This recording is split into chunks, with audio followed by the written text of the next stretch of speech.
Hey friends, welcome back to another episode of Guitar Talk with Todd here, Todd Beebe Music. Thank you all so much for checking in and joining me today.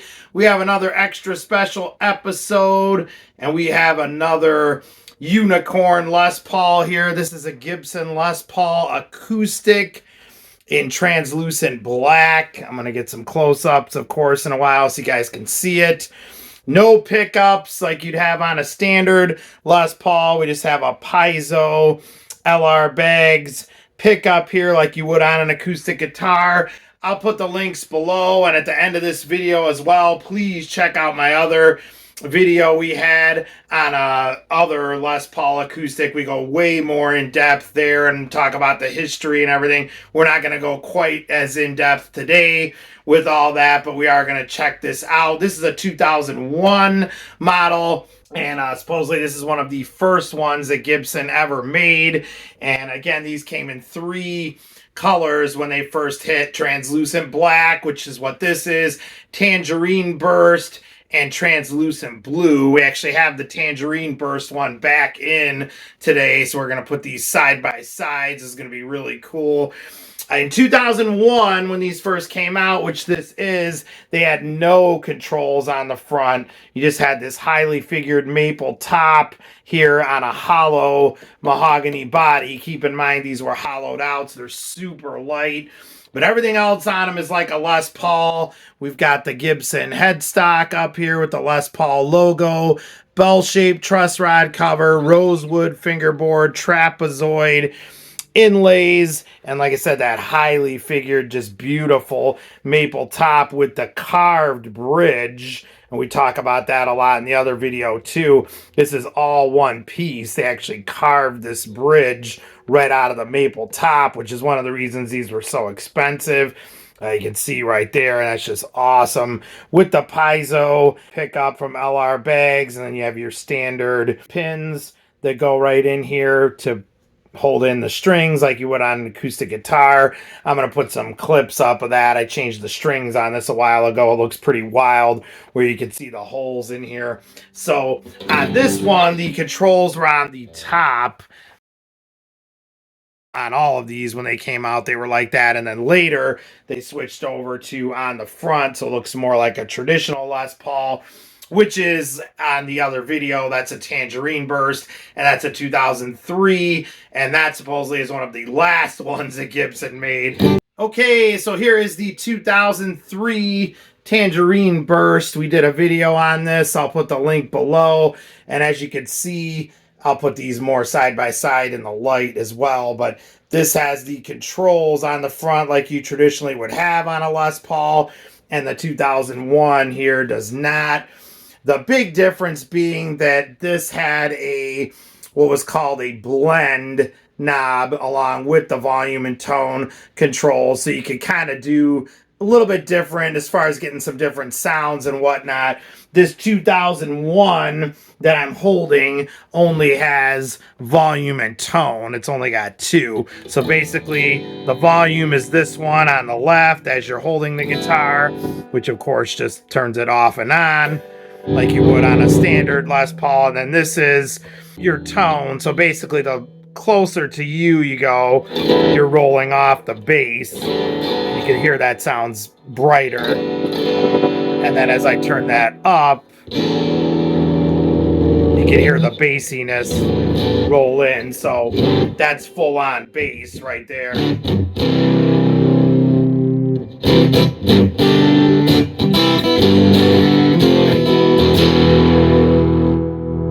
And full on volume.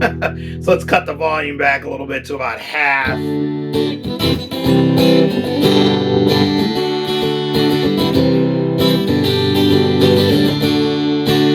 But again, full on bass. Now if I go half back, and it's got like a notch right there, I felt it kick in. So you're at halfway right there. So I've cut back a lot of the bass now.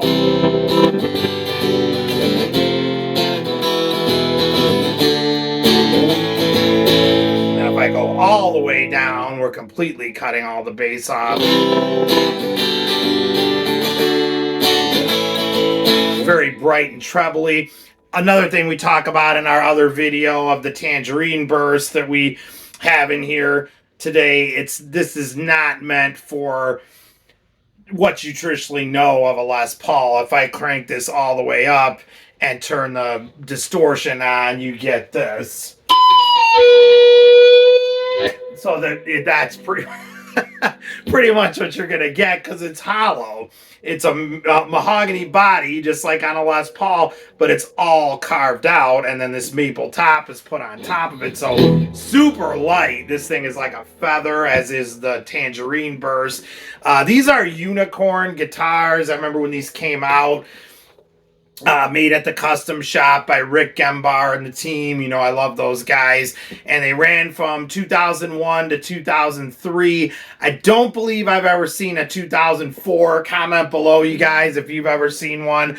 But I remember when these first hit, they had a really hot run right out of the gate. I remember like Joe Perry from Aerosmith had one, Rick Nielsen, I believe, from Cheap Trick, and you know, guys really wanted them because they were so unique.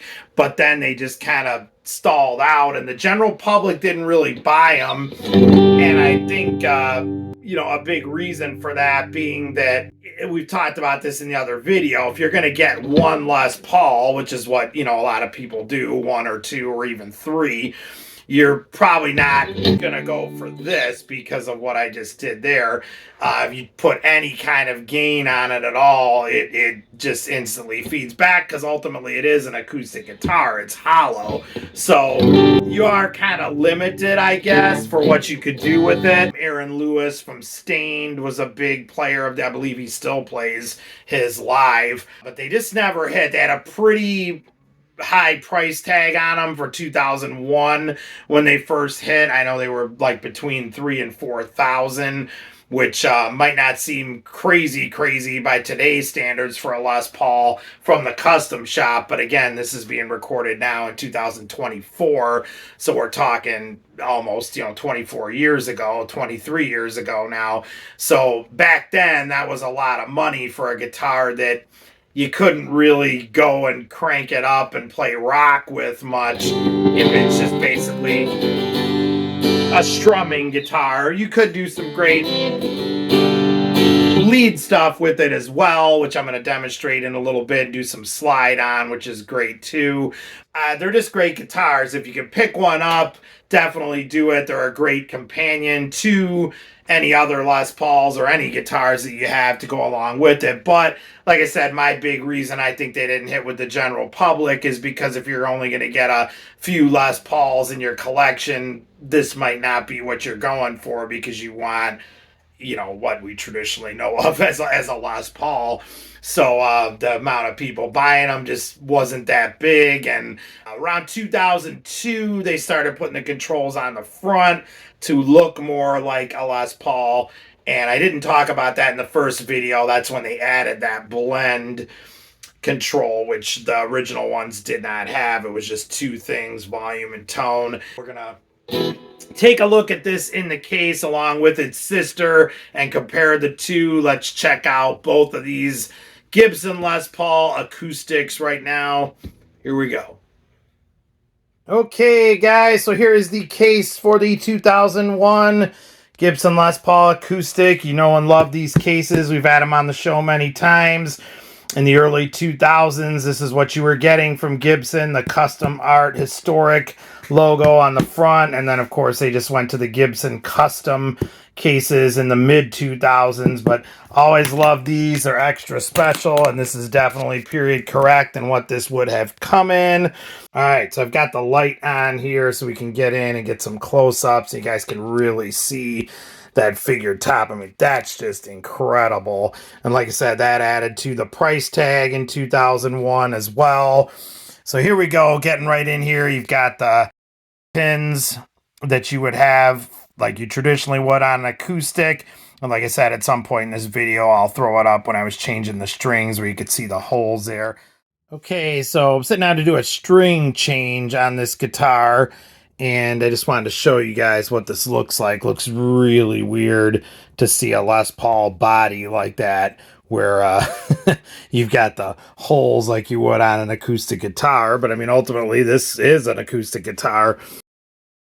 Here's our pins right here, just like you would have on an acoustic. So, you know, just like you traditionally would, you would put the ball end down in here and your pin goes right in there to keep the string in place, just like on an acoustic guitar. But wanted to show that to you guys. It's something you don't see very often.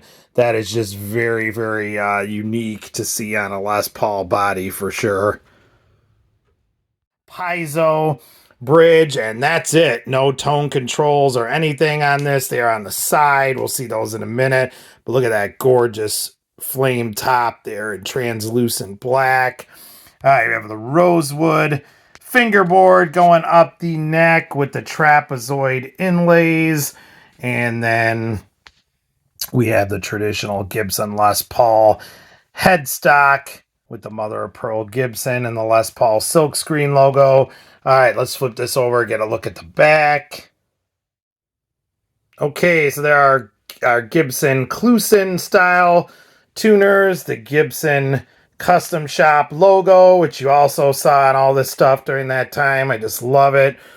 Great shot of the neck there. This guitar is very dark, all in black, so that's why I'm leaving the light on here as we go down.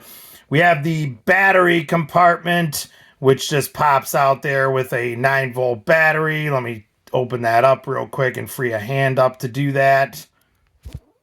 Okay, so you can see right there, a 9-volt battery just pops in there, and then you close that up, and off you go. We also have our control cavity right there for your electronics, which surprisingly run through the body up to the top, which we're going to take a look at in a second, because as we just saw, you have no controls on the front. All right, let's flip this over on the side and take a look at that right now. Okay, so there's, like we said, on the left, you have the volume. On the right, you have the tone, and that was it. That was all you had for an option here. No blend knob like they had on the 2002 and 3 models, like the Tangerine burst. And there's our traditional strap button, but as always, we are powered by Strap Tight on this show. Stop dropping your guitar, stop altering your guitar.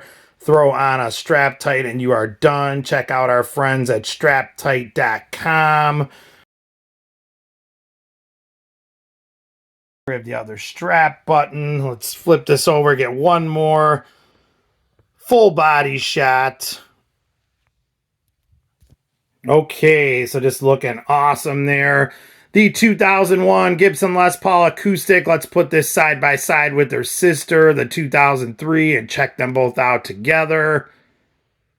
All right, guys, so here we go.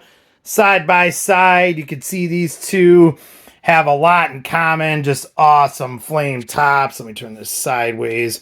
That's the big thing they have in common. But, like I said, when we zoom in here, we've got the three controls, volume, tone, and blend on here. And again, check out that video of this one. It goes way more in depth about the whole history of the Gibson Les Paul Acoustic. This one has no controls on the front, and again, they were here on the side like we just saw. Awesome guitars. Again, this is a 2001, and this is a later model, 2003. Supposedly one of the last one made, and one of the first ones ever made by Gibson on both of these. Rosewood fingerboard, so when you come down here, everything else pretty much carbon copy. You've got the Les Paul headstock we all know and love, but that's just fantastic having those two side by side. So very cool to compare them like that next to each other.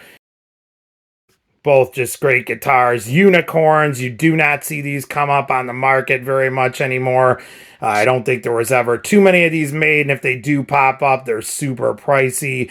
But if you're able to grab one, go ahead and do it. They are great pieces and just made fantastic by the Custom Shop. Okay, so here is the certificate of authenticity that came with these during that time. The Tangerine burst from 2003 did not have that one. Sadly, the certificate is lost on that, but very cool. We still have the certificate for this one from 2001 with Rick Gembar's signature on there and the whole custom shop team that was just doing great stuff there at that time. All right, guys, one more thing I want to show. We had this in the other video as well. And again, check out that video. I can't stress that enough. We even have an old ad from a guitar advertisement, guitar company advertisement rather, in there. So check that out. You can see when these originally were on the market for sale. But this is very cool too. Class of 2001. 58 Les Paul reissue, Class 5 Les Paul. And then there is the Les Paul Acoustic. And it pretty much lists everything on here. Again, you can see this is a same thing as this translucent black, where it has no controls on the front, but the one you just saw, which was a 2003, then they started putting those on there. Tangerine burrs, translucent blue, translucent black. It is rumored we may have a translucent blue one coming in. That is not confirmed, but I am keeping my fingers crossed. I would love to have that so we could have all the colors here on this show. But you can see right there, controls, tone, and volume, and that was it. They had not added that third control yet. So you do get a little bit more of a tonal palette with the 2002 and 2003 models. Just really cool to have this and keep it in the case. Just great case candy to have with the guitar.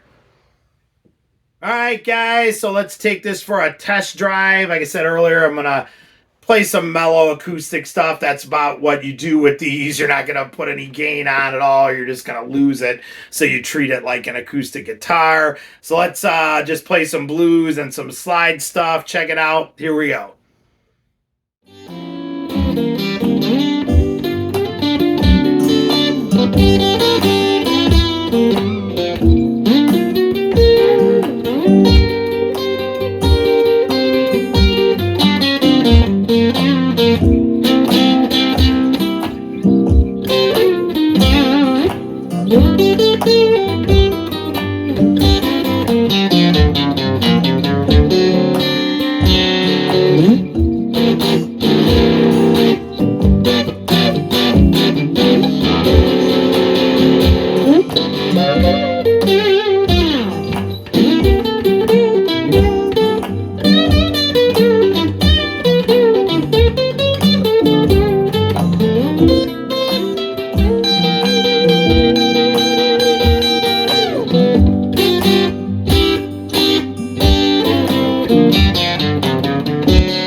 Alright guys, there you go. There is the Gibson Les Paul Acoustic from 2001 and her sister from 2003 in Tangerine Burst. Thank you so much to the private owner who let me do another review on this. We've been wanting to get this one in for a while, so I'm glad we finally did, and for bringing back the 2003 so we could compare them side by side. Let me know what you guys think. Would you buy one of these if you had a chance? Do you think they're great? Do you think Gibson completely messed up and shouldn't have done this at all? Go ahead and comment below. Let me know what you think. Please hit that subscribe button in the lower right hand corner and help me out. You guys always have great guitar reviews, artist interviews, product reviews, lessons. There's all things guitar going on here. And thank you so much to each and every one of you who's already on board with me. You know I appreciate it. Find me on Facebook at Todd Beebe Music. And we will see you all again. Stay safe and love your dogs. Take care.